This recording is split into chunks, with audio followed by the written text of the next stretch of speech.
In my most recent video up to the moment of this recording, the 90s metal tier list video, I briefly mentioned that I had the good fortune of being able to meet and hang out with and party with Pantera for a night back when I was 21 years old. So we're going back like 23 years.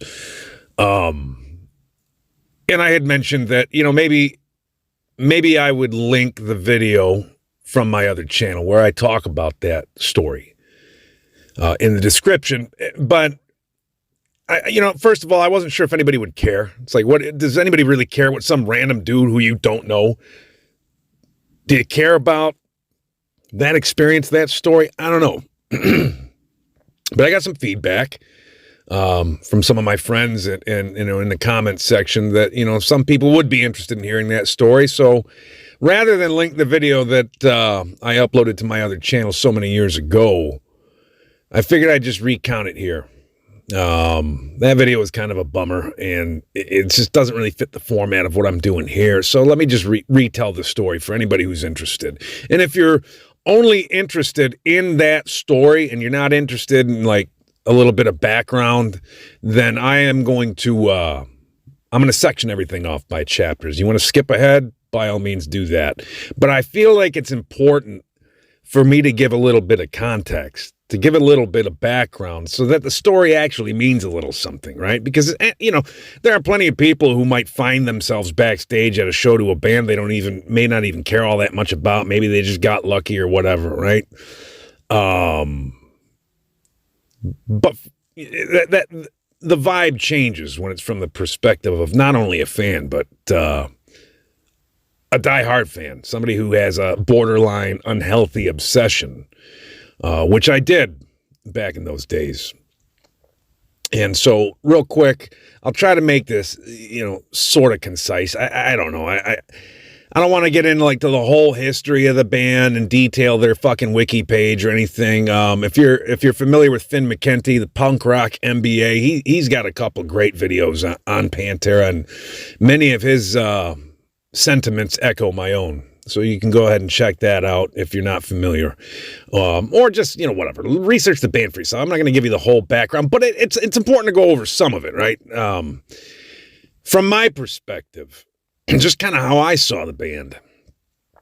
Pantera came out or debuted back in the early 90s. For me, I understand that, they formed in the early 80s. They released a series of albums prior to Cowboys. It was their glam days. They weren't, they were under the moniker Pantera, but it was a very, very different band, a very, very different sound. They were kids, basically, right? They were in their late teens, early 20s, trying to kind of figure out who they were, so to speak. And that's how I see it, right? They were wearing the leather, the spandex, they had the teased hair, the fucking leopard spots and shit. They were kind of trying to emulate their heroes or trying to kind of fit in with that time of the, 80s metal. It's just, at that time, bands like Judas Priest, Motley Crue, White Snake, Poison, whatever, they were kind of ruling the charts. They were the dominant, when we talked about metal back then, that's who we were talking about.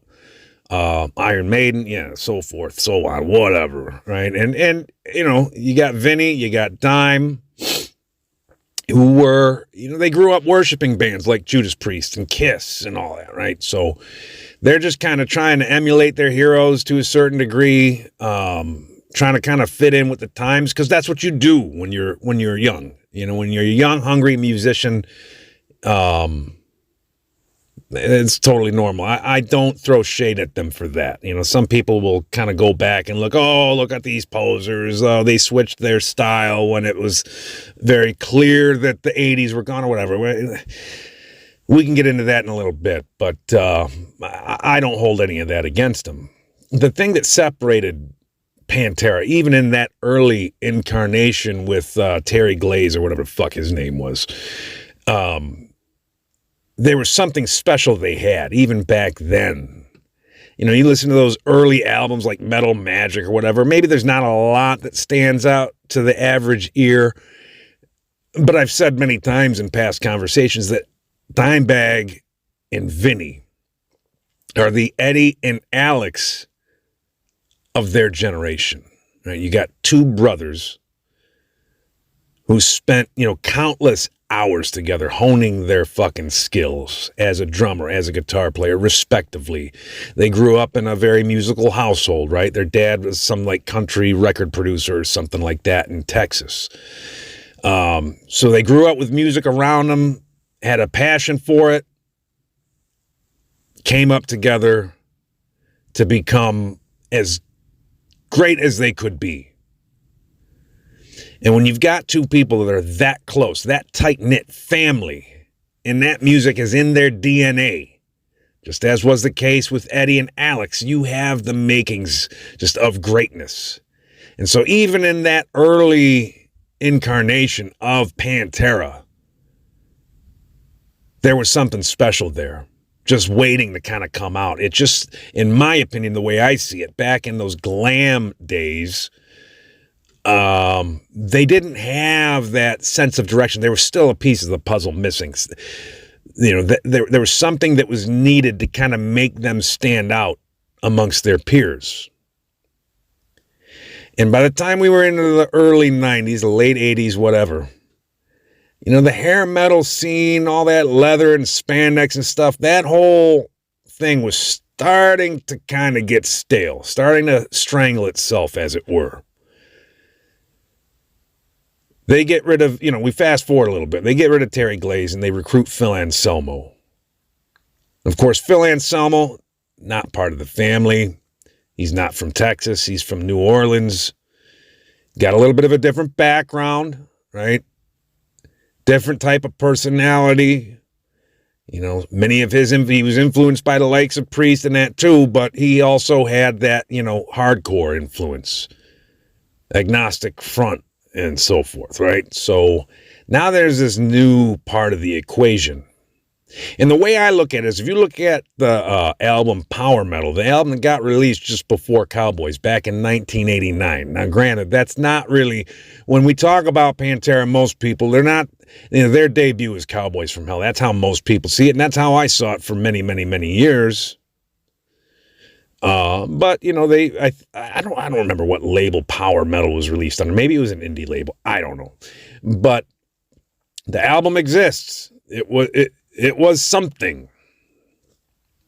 And the way I look at that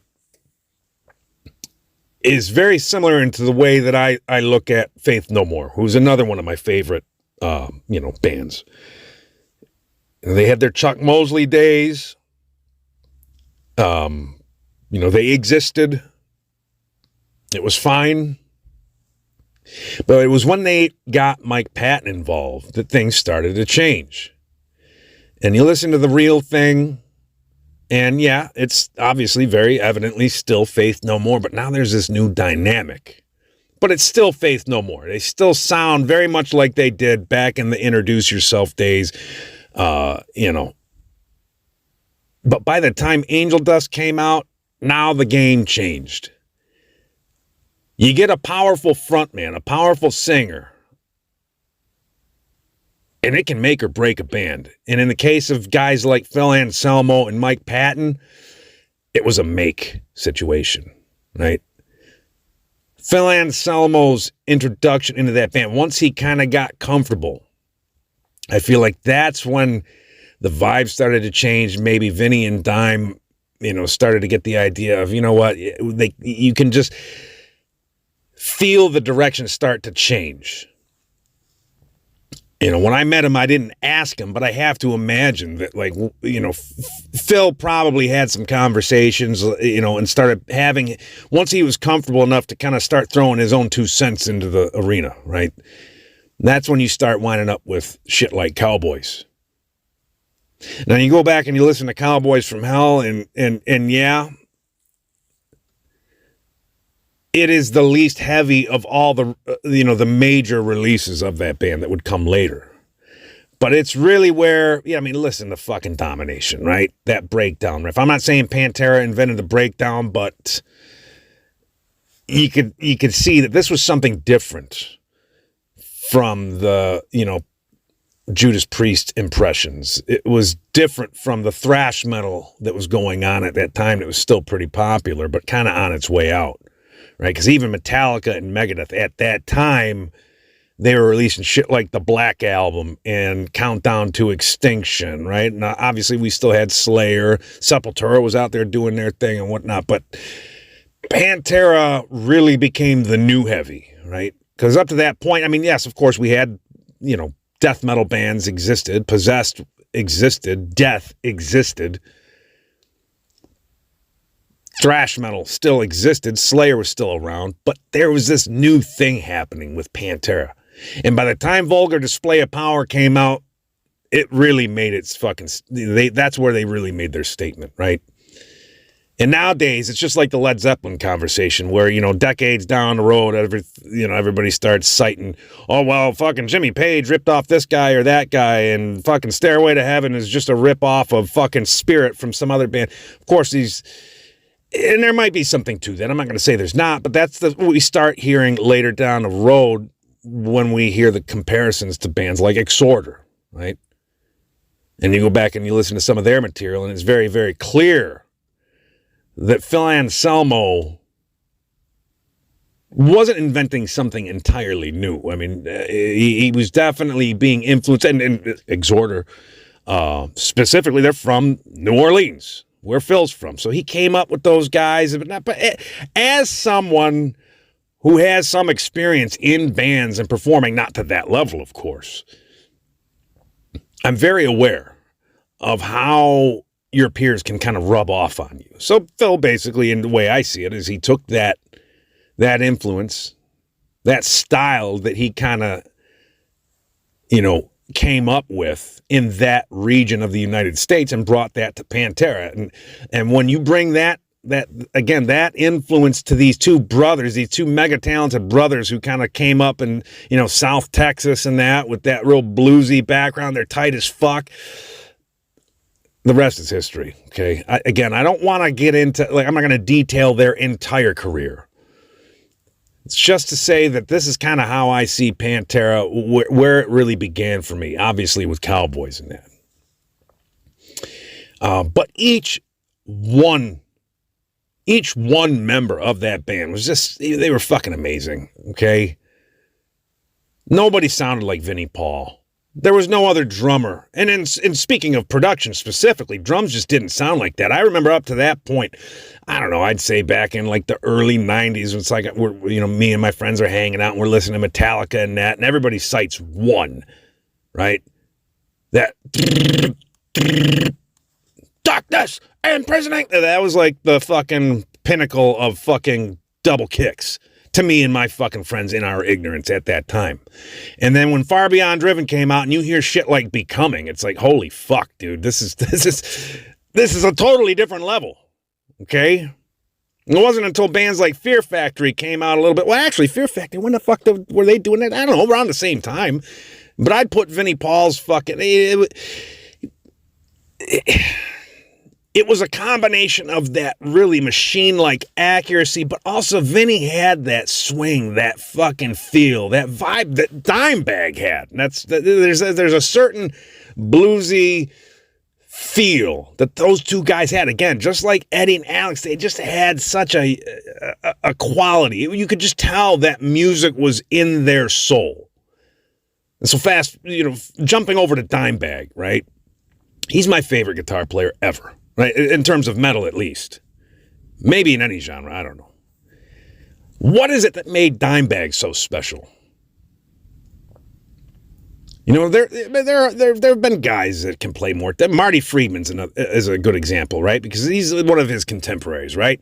Marty Friedman, Megadeth, kind of doing his thing at the same time Pantera is doing theirs. We talk about, metal guitar legends. These are two guys that absolutely are going to be in that conversation. And when you listen to somebody like Marty play, the phrasing, the fucking scales, the intelligence, the way he writes his solos and pulls it all off, it's so fucking brilliant, right? A guy like Marty Friedman is just a fucking musical genius. And of course, even throughout the 80s, we had a lot of guitar heroes. You know, outside of the Eddie conversation, you know, Steve Vai's doing his thing, Yngwie Malmsteen's doing his thing, Jason Becker, he had all kinds of fucking just incredible guitar players. And now we have Dimebag Darrell. Doesn't really quite have the phrasing of like a Marty Friedman. He doesn't do all that neoclassical flashy shit like Yngwie Malmsteen. That fucking guy, though, he had it in his soul, right? A simple riff like the riff from Walk. An accomplished guitar player can pick up a guitar. You know, I've met guys, I've jammed with guys who can fucking do sweep arpeggios behind their head blindfolded. Okay? And they can pick up a fucking Washburn, play it through a Randall, and it won't sound a fucking thing like Dimebag. That riff from Walk, just a da-da-da, right? Dimebag's soul spoke through his fucking fingers, man, just like Eddie's did. That's the fucking element that I think so many, even brilliant guitar players, brilliant writers, amazing performers. Music is the language of the soul. Dimebag was able to speak effortlessly through his instrument. And that's why nobody else can sound like him, just like nobody else can sound like Eddie. No matter how, I mean, I'm not saying he's like the most technically proficient, but I'll tell you what, man. I've never seen anybody, fucking Marty Friedman, a lot of these like, fucking tech death metal guitar players, jazz players, whatever. How many people have you seen outside of Dimebag Darrell just fucking tank bottle after bottle of fucking whiskey, go out there, fucking jumping off the fucking monitors, kicking his legs around with fireworks in his shoes, ripping fucking, you know, solos like it was like he doesn't even have to think about it. It just comes out of him. Those fucking pinch harmonics, the squeals, the innovation, just Dimebag was and is on another level from everyone else, even to this day. You know, I've talked to guitar nerds and stuff. Oh, well, he's just doing pentatonic this, that. I don't give a fuck. Anyway, he's always been, for that very reason. It's like I can listen to fucking guitar nerdery all day. You know, there's guys, God knows, in the YouTube generation, now we live in this era in which, you know, even young kids can sit there and study YouTube, study tabs. You know, everybody's got their own home studio because of technology now. And there are kids out there that can blow your mind at 12 years old. Unbelievable. It's like, I know you sat there and just drilled it and drilled it and drilled it. And I'm not disrespecting that because God knows I can't do it. There's a difference between that and fucking just having it be an extension of your goddamn soul like Dimebag or Eddie, right? Dimebag was every much on the level of an Eddie. The only thing I'd say Eddie has over Dime is, you know, he came out way earlier and really fucking shook up the whole goddamn world. Dimebag doesn't have quite the impact of that, but he's fucking close. In his field, he's every bit as special as Eddie Van Halen. So anyway, that's kind of my thoughts on the band, okay? How I see them, why I was such a fan, especially in my younger days. They became my favorite. Metallica was where I cut my teeth. Metallica was the first band that I really got into. Faith No More right there with them. And then Pantera kind of took over from there. Because when I was like fucking 13 years old, first time I heard Far Beyond Driven, songs like Slaughtered or 25 Years, that was the heaviest shit that I had ever encountered up to that point. You know, I was familiar with, of course, like Napalm Death and shit like that. That stuff was a little too too extreme for me at that time. Of course, nowadays, you know, they fit right into my comfort zone. But back then, Pantera was like the heaviest shit. And I would still say even today, even when we're talking about death metal and fucking black metal and any kind of extreme metal, some of those fucking songs off, especially Far Beyond Driven. I mean, even fucking Great Southern Trendkill. I mean, fuck, Phil got fucking Seth Putnam in to do backing vocals on some of those fucking tracks. You want to talk about abrasive, underground, extreme. Anal Cunt's about as extreme as it gets. You know, and you had that guy, fucking guest vocaling on some of those tracks. So that tells you something right there, right? So the music's one thing, okay? It was one of those home videos, I started amassing that collection of the fucking, Cowboys from Hell Backstage home video, and then the Vulgar video, and then Watch It Go, or whatever. At some point in my late teens, I started to amass that collection of those VHS tapes. And then you get to see this other side of the band, right? Just beyond the music. You're looking at their backstage antics. You're looking at them fucking just partying with everybody backstage. All the crazy antics they would get up to. Fucking with each other, lighting off fireworks on each other's beds, right?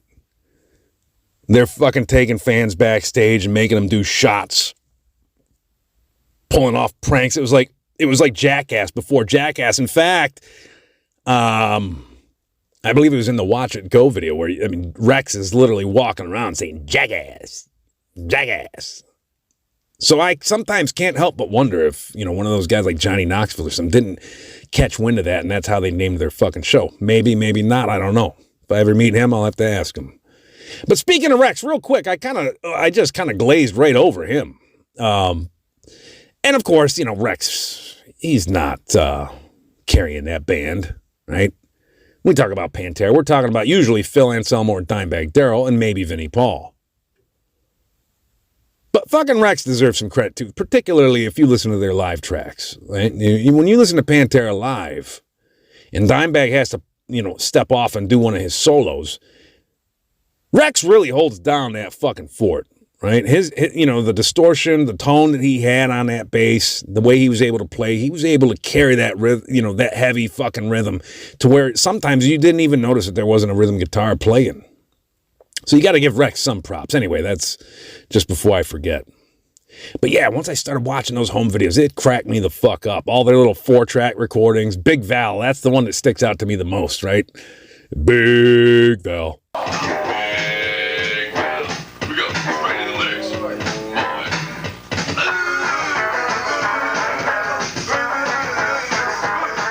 They'd fuck with their road crew guys. They'd make songs about them on their shitty little 4-tracks. I got to look up. Maybe if somebody knows about it, leave it in the comments. But I got to look to see, is there a fucking compilation album available? I would love to get my hands or my ears on those fucking, all those 4-tracks that fucking Dimebag did, with Phil and whoever, just like dicking around backstage. It just looked like so much fun. Right, all those videos. That's what really made me obsessed with. It was the music that influenced me first, but then seeing like the lifestyle. Right, this is like getting this idea in the back of my mind. Like, fuck, dude, I want to be part of that. I want to be in one of those bands that's like touring with them and hanging out. That's what I want to do. I was already inspired by the music.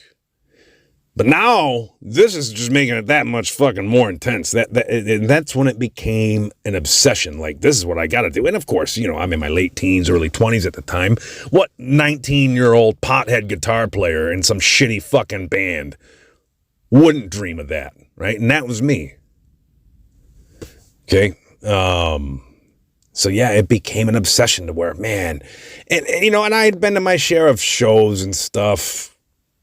Not too many. Really, my experience going to like live shows that I actually wanted to be at, that didn't start till my late teens. I grew up. I was kind of a nerd, right? And when I was, like fucking Far Beyond Driven came out like 1994. I was 14 at the time. I could have gone to shows, but I don't know. It's like I didn't run in a circle that was really doing that. Right. And my parents were they were responsible parents, I guess you'd say. Right. They didn't want their 14-year-old going out to fucking, Harpo's in Detroit or whatever and fucking seeing these fucking metal shows or whatever. So that really didn't start till my very late teens, like 1999, early 2000. Right. Is when I started really making a habit out of, going to see these bands and stuff.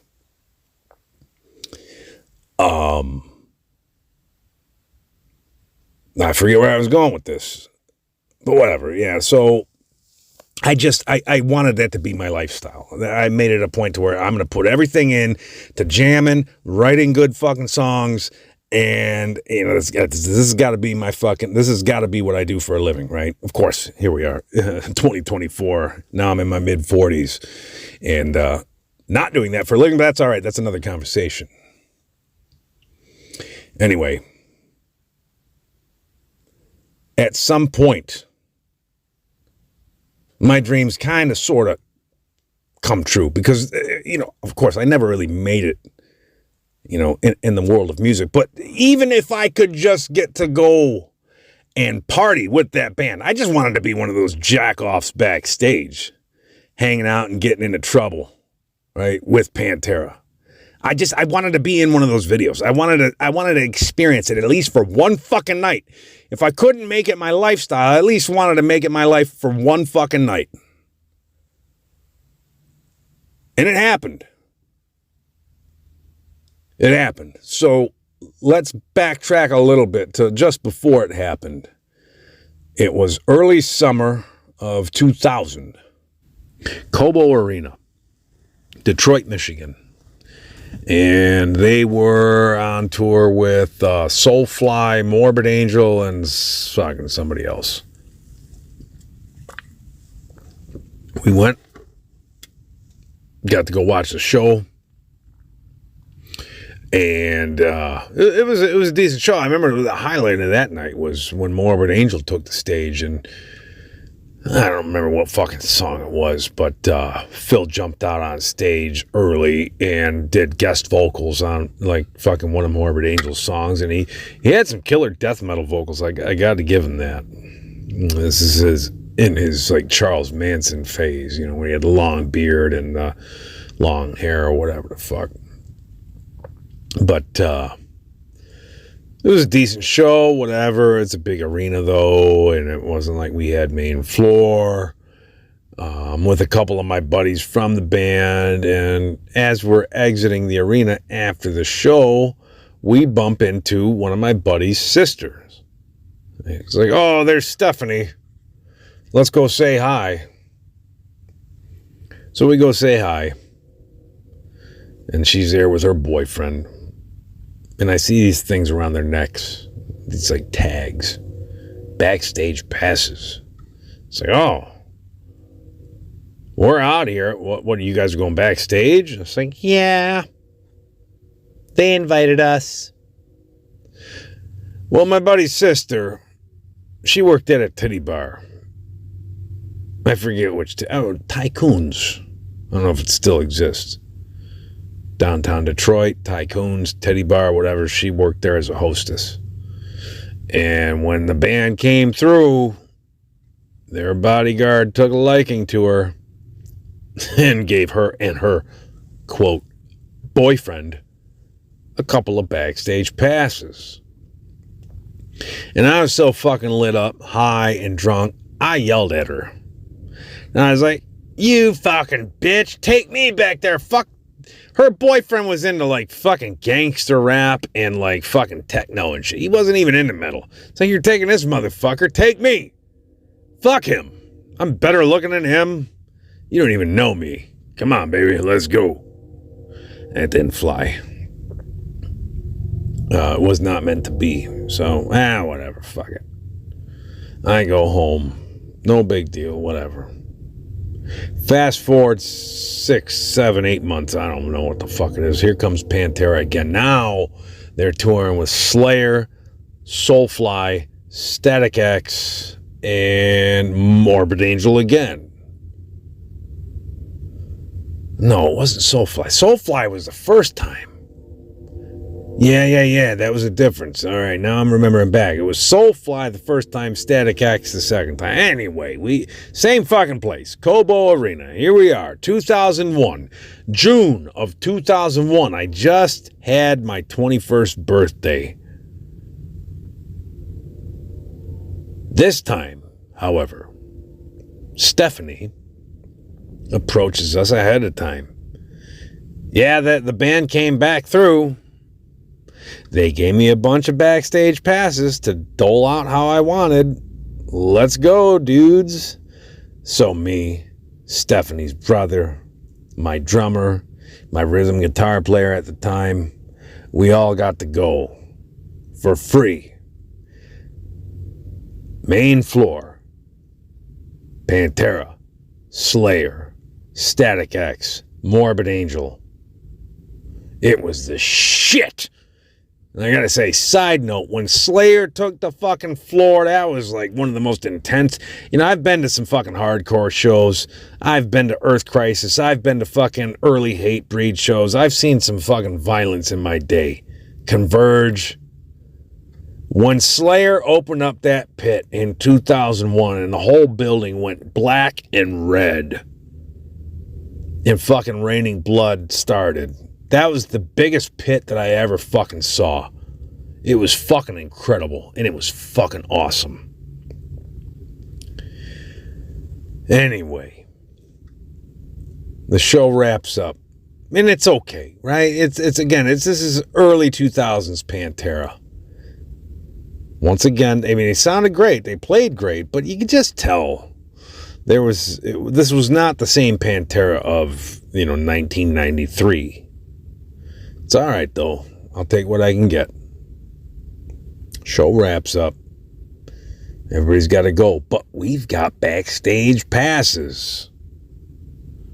So we get to go in line and go backstage. Never been backstage to a show before. What does it mean? I'm standing in a line, and there's this fucking little room. And this is what backstage actually means. You get to go in this little room. I mean, it's like the size of my living room, which ain't much. And I walk back there with my bandmates. And there's like Tony Campos from Static X hanging out having a beer with fucking the drummer of Morbid Angel. And that's it. And there's a bunch of fucking losers, a bunch of nobodies like myself back there just drinking. Hey, it was fun. But as far as celebrities are concerned, as far as like the band guys are concerned, they're like few and far between. Okay. So whatever, it's pretty cool. And all of a sudden, Vinnie Paul walks through the door. Hey, everybody wants to get a piece of Vinnie. He is lit as fuck. Just looks like he's like kind of floating around. Almost being carried by the two women, one on each arm. Eyes half open. Just like checking out the scene. Whatever the fuck. And it's like, oh, there's Vinnie. I walk up to him. Hey, great show, man. Hey, man. Yeah. And that was that. Okay, so, all right. We're backstage at Pantera. There goes Vinnie. He's out the door now. There's Tony from Static X and the drummer from Morbid Angel, whose name I can't even fucking remember. This is fucking... It's cool. Don't get me wrong. I ain't bitching. But it wasn't as cool as I thought it would be. So whatever. I need something to drink. So I'm like, fuck, whatever. The one benefit, if I'm not going to get to hang out with my fucking idols, at least I'm going to go up to the bar and get some free beers. So I go up to the bar. And I tell the bartender, give me fucking 3 Heinekens. One for me, one for my friend, and the other one for me again. And as I'm ordering them, this disheveled, fucking long, nappy-haired blonde guy next to me slightly turns his head and says, good choice. And I'm like, yeah, it is. Heineken's the shit. And then I'm just standing there waiting for the fucking bartender to get me my fucking beers. And I kind of turn my head slightly toward this guy. And I'm like, it was a killer show. Fucking killer show. Thanks, bro. Okay. Like you had anything to do with why it was good or whatever. Fuck off. I grab my beers. I go back to my friends. And they're like, oh, was Jeff cool? And what the fuck what are you talking about? Jeff! Was he cool? I saw you talking to him earlier. Like, fucking who's Jeff? I don't know anybody named Jeff. Jeff Hanneman from fucking Slayer, the guy that you were just fucking talking to at the bar. Was he cool? Oh, fuck! That's Jeff Hanneman. I didn't even fucking recognize him. In person, he looked a lot different. And he just kind of slumped over his fucking stool. Nobody was talking to him. He was just, well, I got to go fucking talk to him now. And I felt embarrassed. I'm like, hey, man, can I get, I had my little backstage pass with me. I was like, hey, would you mind signing this? Yeah, I feel like a dick. I didn't even recognize it was you. Yeah, man, that's cool. He signs my fucking pass. That was the first autograph I had that night, was Jeff Hanneman from Slayer. God rest his soul. So I walked back to my friends. Okay, now what? I want to sit there and bother the guy. Well, here comes the other guy from Slayer. I see a crowd mounting around the doorway, and I don't see anybody near that crowd. I just see a crowd forming for some unknown reason. It's like they're all like reaching over their own shoulders for this thing that's beneath them that no one can see. And then that crowd kind of moves. There's like a line being cut through the crowd. And then it's very apparent. It's Kerry King. All 5'1" of them. That's the reason I couldn't see him. He's so fucking short. Oh, it's Kerry King, the other guy from Slayer. He likes to give off this intimidating presence, but he's a little guy. Thick guy. Don't get me wrong. He's a thick guy. He looks like he could tear someone's arms off, I guess, if he wanted, or whatever the fuck. He likes to present that image, so I rolled with it. Whatever. I stood in front of him for a hot second, bothered him. Hey, your buddy signed this fucking pass. You mind signing it too? Yeah, no, he was actually really friendly. Nice guy. He was not at all how I expected him to be. And because I couldn't think of anything better to say or better to ask him, I've been playing guitar 9 years. How long you been playing? What a dumb fucking question. But he's like, 24. I'm like, cool. All right, thanks. See you later. And that was that. And then for another 30 minutes, it's like, all right, this is where we're at. This is what we're doing. We're backstage at Pantera and Slayer. And I think my night just peaked because now things are starting to die down. Until Dimebag walks through that door. Now, Dimebag walks through that door with an entourage surrounding him. I'm standing near the door because we're like ready to exit at that point.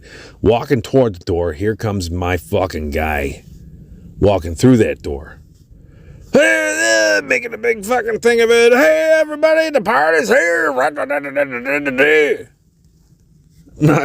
turn to look around to my fucking drummer. I'm like, holy shit, dude, it's him. It's my fucking dude. And then I feel these fingers grab my fucking head and physically turn my head around about 65 degrees. And it's Dimebag. His hand is on my head, turns my skull just to the right angle where he can sign the side of my head in black magic marker. And he gives me the CFH. The Cowboys from Hell logo is now inked onto the side of my head in Sharpie. Courtesy of Dimebag Darrell. I couldn't believe it. That was the coolest thing that had ever happened to me up to that point in my fucking life. And I was speechless. I didn't know what to say. I didn't know what to do. As soon as he came in, he was gone. And after he left, I remember thinking, well, that's it. That's the highlight of the night. I mean, it's all downhill from here. And if the night had ended there, it would have been fine. It certainly would. It wasn't the vulgar video moment that I had envisioned or hoped for, but it would have still been fine. Because, how many people get to experience something like that, right? Where it's just like you go to see your favorite band, you meet your guitar idol for about 5 seconds, he gives you an autograph on your fucking shaved head, and that's a good night, okay? Fortunately for me and my buddies, it didn't end there. Because as they ushered everybody out of that backstage area, Bar's closed. Time to go. Everybody, see you later. We're getting ready to leave. Here comes Stephanie again. Like, hold on. You guys don't have to go anywhere. And here comes the Incredible Hulk right behind her. Pantera's bodyguard, that the guy that I said took a liking to her. Yeah, her boyfriend's not around tonight. Now this guy's fucking shadowing her every move. He's fucking real interested in her. And basically, he's letting her get whatever she wants, and she's being nice. So she comes over to me, her brother, and, my other bandmates and that. We're going to the VIP section now. Ooh. So we don't just get to go backstage. We get the VIP treatment.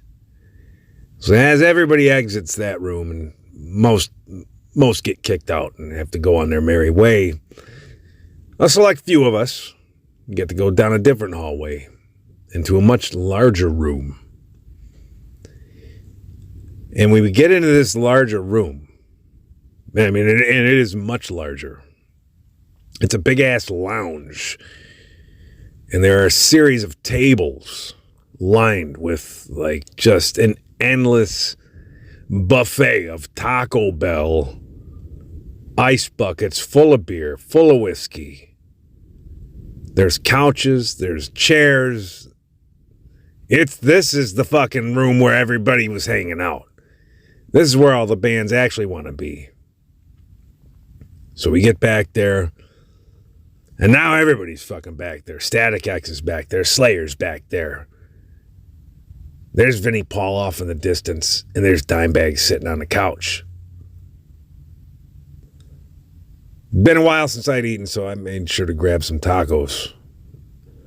And I'm on cloud nine. I don't even know where to fucking start. I'm fucking just standing there in awe of where I'm at, right? I'm sitting there munching on a soft shell taco, walking backwards, just kind of taking it all in, and I bump into somebody. And turn around to apologize, and there's this little dude with a fucking mop of hair. And I recognize him as this is one of those dudes from Morbid. I mean, I'll be honest, I wasn't super familiar. I knew who Morbid Angel was, but I wasn't a big fanboy or nothing, right? And when I bumped into this dude and I just see this mop of hair, I'm like, oh, sorry about that. Oh, sweet Warlock bass, by the way. All right, cool. I'm actually the guitar player, but this little nerdy guy, super friendly, Eric Rutan, the fucking guitar player for Morbid. Hate Eternal, right? That guy. I mistook him for the bass player, the vocalist, whose name I can't even fucking remember. Whatever, it doesn't matter. Oh, sorry about that. Anyway, kind of moseying around, work up the courage to walk up to that couch where my fucking idol is sitting. So me, my drummer, my guitar player, and our buddy, Shane. We all walk up and, what's going on, dude? And I think fucking, my guitar player, whose name was Jesse, offered him a joint and, oh no, man, I'm good. And for a guy named Dimebag, he didn't seem too interested in smoking weed, which is fine, whatever. So we're yakking. I'm just standing there, and my buddies, Jesse, he evidently has a little more courage than I do, and oh yeah, we're all in a band together, and telling him this stupid fucking story that I'm sure he's heard about 1 billion times from young guys that he runs into. Oh, we're in a band too, and someday we want to be like you are. But we're stuck in the basement right now. We can't get anywhere. We haven't even played a real show yet. And he tells him, oh man, that's all right, bro. What better place to be? What better place to be than the basement? That's where all the magic happens. That's where the creative process takes hold, man, and blah, blah, blah. Oh, he loved hearing that. Trying to make us feel better about ourselves. I didn't say shit. I was too starstruck. And I'll be honest, most of my time in that VIP room was a blur. Beyond that, I remember he was wearing a BLS hat. Black Label Society. The only thing I could muster up was like, oh, Black Label Society. Zach Wilde fan, huh? Oh, yeah, man, that's my favorite guitar player right now. He's so intense. Cool. All right. That was about it, man. Like, I couldn't think of anything else to say. I don't know. Everything was a blur up until the point where, eventually, here comes security again to usher everybody out. All right, time to get the fuck out. Bye, everyone. Have a nice night. It's time to go. So here comes Stephanie again. This time she walks up to me specifically. Says, hey, you're 21, right? I was like, yeah. As of like a week ago. All right, so here's the deal. They want me to go to the casino with them. But I asked them if it was all right if I brought, a friend. None of my other bandmates were even 21 at that point. Her brother was like 19, and my other fucking bandmates were all either 19 or 20. But hey, do you want to go? Are you fucking kidding me? Like I'm going to go on their tour bus? And we're going to go to the casino with Pantera? Yeah. Well, fuck yeah, I want to go. So, we'll figure out a ride home. They, my buddies, they were my ride that night. We didn't roll up there with her. She promised she'd find a way for me to get home. That's fine. I don't give a fuck how I get home. I don't give a fuck if I have to walk home. We're going. I'm taking this fucking opportunity. So we did. So I said goodbye to my friends. And Stephanie and I, with the big lumbering Hulk holding her hand, leading her onto the bus, I follow right behind them. And I think she told security and the rest of the guys that I was her brother, even though her actual brother was gone at that point. That was the only way they were letting me on. So I walk up behind her. They march to the back of the bus immediately. Leave me to my devices. It's a fucking giant-ass bus. As they walk in and mosey on over to the back, I'm standing there toward the front, and there's a big table with lounge seats. So I sit down, and there's the bus driver wiping the table off. I turn my head over to the right, and there's Vinnie Paul. 2 different girls. Now, one on each arm. Still looks baked. Stained is playing in the background. And it's been a while since I could look at myself straight. Whatever the fuck that's, that song. It was a big hit back then. Yeah, that's on. And I don't know what to say. Here I am sitting across from Vinnie Paul. These 2 young women on either side of him.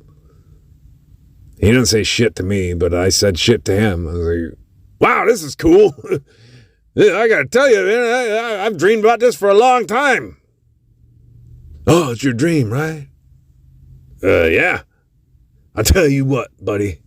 You know what my dream is? No. To be able to hang out with beautiful women like these and cool guys like you. Oh, you're flattering me now. I'm blushing. And then that was that, and I'm sitting there. I'm like, okay, then. Bus driver offers me something out of the cooler. Hey, we got drinks. You want a Coors? Shot? What do you want? Give me a Coors Light. So fucking grab one. I'm sitting there drinking, trying to figure out what I'm going to do next, trying to figure out what to say. And I'm kind of lost for words. The next song comes on. Vinny gets up, backtracks it, back to It's Been a While. Again.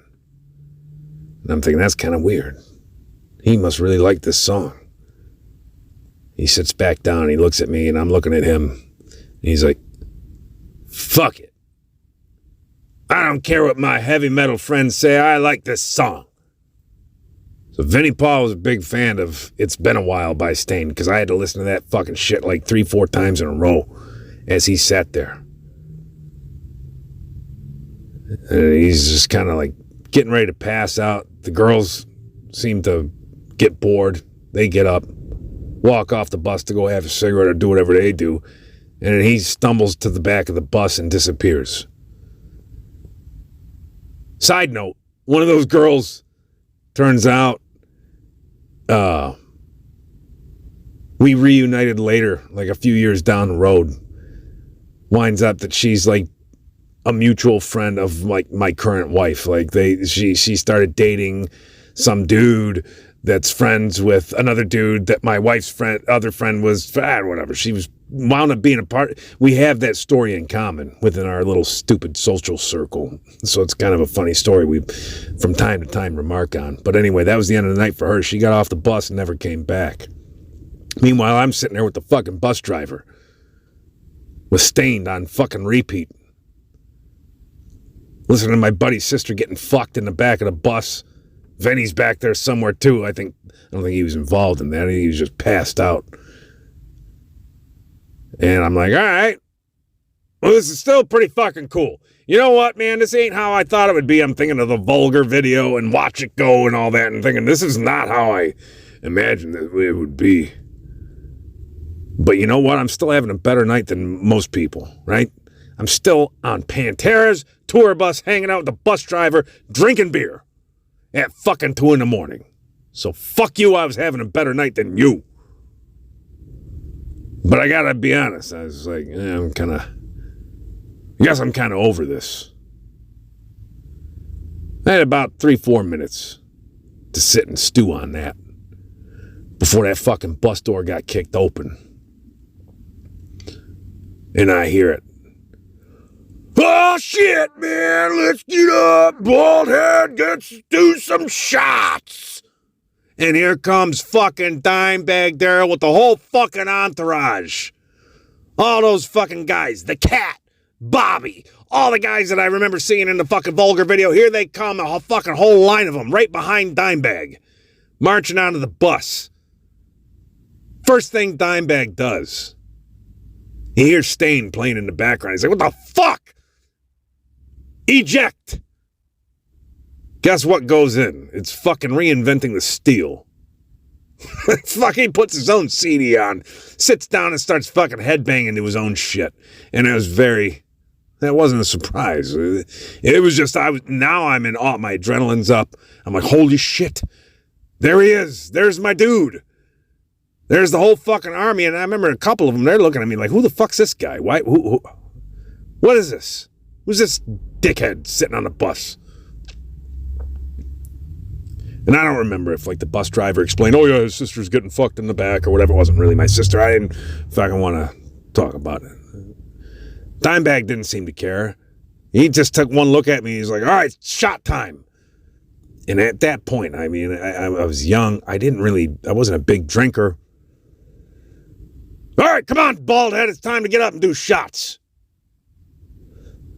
And like a dumbass, I sat and told him, oh, no, I'm good. I'm like fucking 12 beers deep, bro. I'm fucking good. Fuck you. If you're going to be on this bus with us, you're going to get up and do shots, motherfucker. So guess what? I got up and I fucking did their Blacktooth shots. I don't remember how many I had, but I fucking did quite a few of them. But my adrenaline was so fucking up. It didn't matter. Things settle down. He takes a seat across the table from me. And for I don't know how long, man, like an hour, seemed like a fucking eternity, but like I'm sitting there across from my guitar hero. And I wish I could go back. I wish I could have not been such a retard. Because all I could think was like, you're my favorite guitar player, man. Who's your favorite guitar player? Something stupid like that. When I ask that question, he just pulls down the collar of his t-shirt to expose his Ace Frehley tattoo. Right there, brother. All right. Well, him, Randy, Eddie.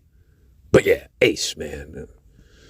I'm like, oh, yeah, earlier you said it was Zach Wilde. Oh, yeah, well, no, today, like, so whatever. We just talked, and I'm just fucking, like, basically just blowing smoke up his ass about, like, well, here's why I think you're the greatest.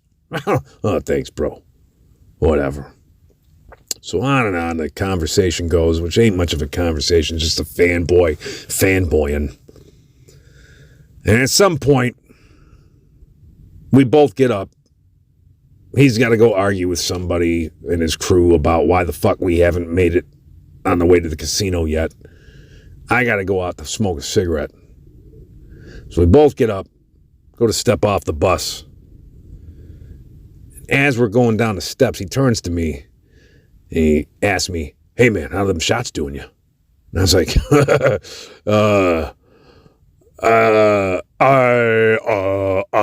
like, yeah, you know your limits, don't you? Like, yeah, I think I'm done. He's like, hey, don't tell anybody this, but I do too. I was like, all right, sweet. So we get off the bus. He goes and starts arguing with the fucking bus driver about something. The rest of the crew's getting up to whatever they're getting up to. I'm out there fucking, puffing out a cigarette. Stephanie's still getting fucked in the back of the bus by the fucking Incredible Hulk. And I'm done with my cigarette. I get back up. I gotta take a piss. So I head on into the fucking restroom. I fucking latch the door, unzip my drawers, whip it out, start taking a leak. But before I'm halfway through what seemed to be like the longest piss in the world, the bus starts fucking moving. Now we're on the road. Holy shit. I'm bouncing out. I can barely stand up straight to begin with. Now I'm standing up pissing on a moving bus, blitzed out of my fucking mind. I pissed all over that fucking seat. I pissed all over the fucking floor. It was fucking embarrassing. But I got somebody from the fucking crew beating the door down. Hey, what's going on in there? I need to fucking take a shit. I'm almost done. Hurry up. Shake out that last drop, zip up my pants, get the fuck out of there. Go sit back down. Well, it wasn't a road crew guy, it was fucking Dimebag. Before I can even get the door fully open and step out, he's halfway in the door, slamming it shut. Okay? And before I can put my ass back in that seat, it dawns on me, oh shit, I didn't clean up that fucking mess I just made. At least the courteous thing to do would be to take a wad of toilet paper and clean up the fucking seat. I didn't do that. Not that courteous, I guess. I sit down. Next thing I hear is this muffled voice. Oh, what the fuck? Somebody pissed all over the goddamn seat. What the fuck? Baldhead. Whole night he called me Baldhead. Not the most creative name, but I guess it fit. So yeah, I got that claim to fame. Dimebag Darrell sat in my piss. And I don't know, he wasn't like too angry when he came out of there, but the mood had changed. I don't know what conversation he and that bus driver had. Shortly thereafter, though, we picked up a homeless guy. Some older, late middle-aged African-American gentleman makes his way onto the bus, and Dimebag and the rest of the crew there fucking, come on, bro, we got whiskey, we got fucking weed, we got all this shit. Oh, hey, brother, this is great. Oh, thank you.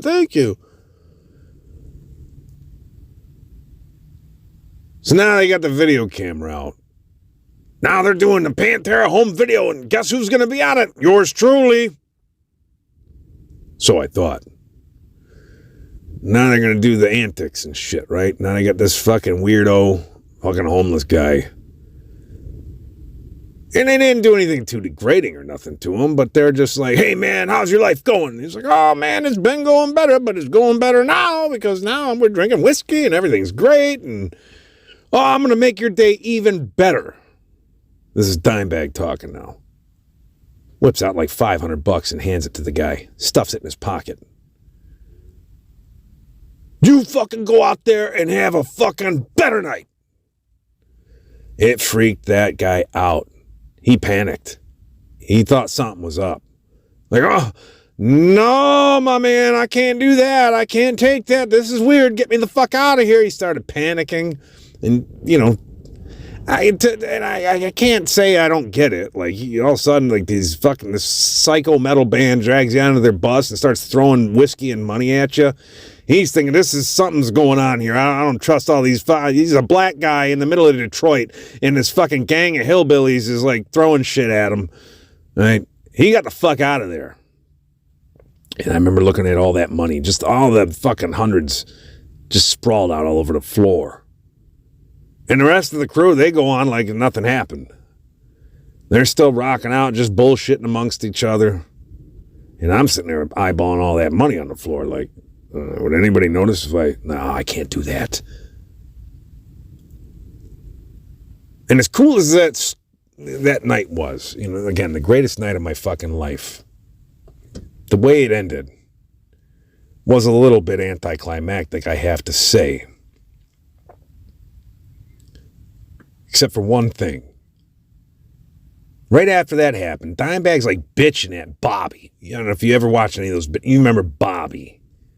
That short, dumpy guy with the fucking shades, whatever. Boot to the cool! That guy with the Ray-Bans or whatever they were always trying to microwave. Yeah. Dimebag's bitching at him about something. I'm just, at this point, trying to just see straight. Here comes Stephanie and the Incredible Hulk from the back. Sweaty as fuck. And he leads her off the bus. Bobby stops arguing with Dimebag, looks at me, says, "That's your sister, right?" And I'm like, no. Yeah. He's like, all right, bye. Which was my cue to get the fuck off the bus. So I don't know how long the night was. I don't know, 3-4 hours of driving around. Never actually made it inside the casino. As I get up, and I go, and I say, all right, fuck, I don't remember what I fucking said, if I'm being honest. I said goodbye to Dimebag. And as I shook his hand, he's like, all right, later, Matt. And that fucking stuck with me. That's my real name, okay? Name's Matt. It's not Stones. That's not my birth name. Real name's Matt. I think I mentioned it to him once briefly at the beginning. And the whole night he called me baldhead. But at the end of the night, he said, later, Matt. That fucking stuck with me, man. Less than 3 years later, he was gunned down in a fucking venue in Ohio. We all know that story.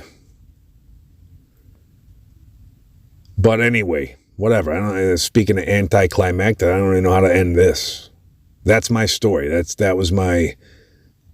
You know, we drove home that night. I passed out in the car. But before I knew it, I had Stephanie pull me out in front. I was like, no, take me to my buddy's house. It was like 5 a.m. at this point, maybe 6. They pulled me up right over here. Because the first thing that was on my mind is, I gotta go tell Chad. I gotta go tell my buddy. I gotta go right up to his door at 6 a.m, knock on it and be like, you'll never believe what happened to me, bro! And I only lived about a mile up the road from him, so I walked. Greatest night of my fucking life. Of course, you know, outside my wedding, the birth of my children. Wedding, birth of the kids, hanging out with Dimebag. Difference is, of course, while my children and my wife mean more to me than anyone, including Dimebag or any of that, a lot of people get to do that. But not very many people get to experience what I got to experience. And no, unfortunately, I didn't make it into one of their vulgar videos or whatever, because that never got released. But It's all right, because I still got the experience, even if I don't have the footage to document it. Side note, real quick, I guess, is I didn't get to meet Rex or Phil, which at that point is probably for the better. I don't know, but I'm not going to say anything one way or the other about Rex. But Phil, at that time, as I've mentioned, he was in a rough place at that time. I don't know. I did get to actually hang out with him later, years down the road, when he was touring through with Phil Anselmo and the Illegals, before the stupid bullshit Pantera reunion that they're doing nowadays. They came through and they did a show where they did a little bit of a Pantera tribute. I got to meet him backstage and hang out with him. In fact, here's a picture doc. That was one thing. I have picture documentation of that, even though it's not I'm like totally washed out by the flash, as you can see, but still. Anyway, that's enough from me. There's my story, okay? In case anybody gave a fuck. That's my night out with Pantera story. You got something similar, something to offer, leave it in the comments below. Otherwise, we're getting back to the tier lists next. Thanks for indulging me, though. We'll see you later.